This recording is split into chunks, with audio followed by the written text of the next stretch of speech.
kita berharap agar media terus mengajak warga negara memilih untuk berpartisipasi, karena ketidakikutan itu tidak berdampak pada hasil pemilu, hasil pilpres. Dengan ikut maka bisa untuk mewarnai, menentukan arah. Yang kedua, mengajak kepada warga untuk memilih dengan memperbandingkan satu sama lain aspek apapun melalui perbandingan, apalagi bila memperbandingkan rekam karya, rekam jejak, rekam gagasan, rekam prestasi, dan juga visi misi rencana, sehingga pilihan yang diberikan adalah pilihan yang bisa dijelaskan dan bisa berdampak di masyarakat. Itu aja. Yang menurut hemat kami, tugas dan kewenangan KPK harus dikembalikan sehingga KPK memiliki independensi, memiliki ruang untuk menegakkan hukum tanpa ada intervensi dari politik. Dan itu perlu ada supaya benar-benar menjadi institusi yang kredibel.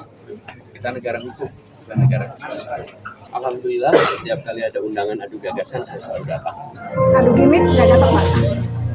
Saya merasa bahwa itu penting dan kami lakukan penyebaran gagasan, informasi sejak awal. Kami akan fokus di sini.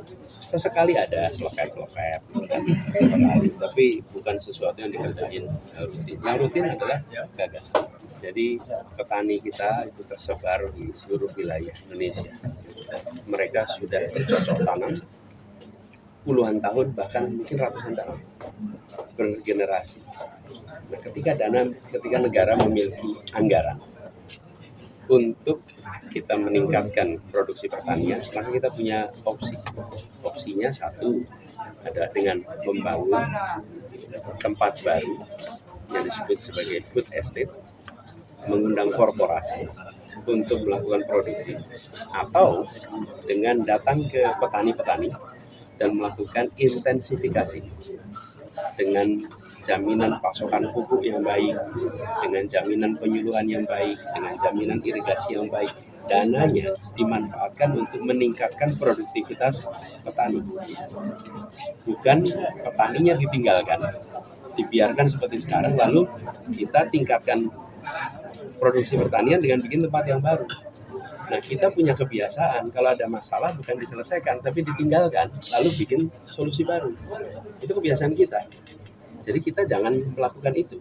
Justru kita harus datang ke petani yang sudah lintas generasi dan bantu mereka bisa sejahtera dengan cara tadi, pasokan pupuk yang lebih aman, irigasi, dan lain-lain. Jadi ini adalah bagaimana anggaran negara dipakai untuk meningkatkan produktivitas para petani, bukan malah membuat tempat baru yang tetap petani dengan petani kita sekarang. Jadi kalau kontra farming itu kami sudah melakukan soalnya di Jakarta. Jadi ini bukan sesuatu yang akan dilakukan. Kami sudah lakukan. Kami membuat kontrak dengan Gapoktan. Kontraknya berlaku 5 tahun misalnya. Lalu dengan kontrak itu, para petani di sana punya kepastian yang akan membeli hasil pertaniannya dengan harga yang sudah disepakati.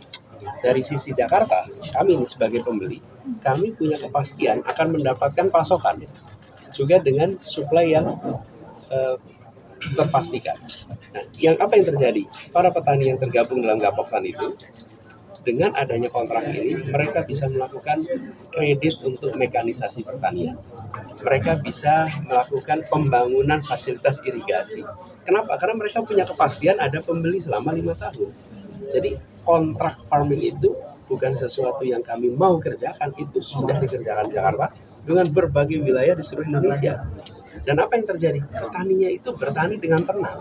Sambil nanam, dia tahu nanti udah ada pembeli. Sambil nanam, dia sudah tahu bahwa nanti akan dibeli dengan harga yang sudah disepakati. Betapa tenangnya petani dan betapa tenangnya pasar ketika demand dan supply itu sama-sama terprediksi.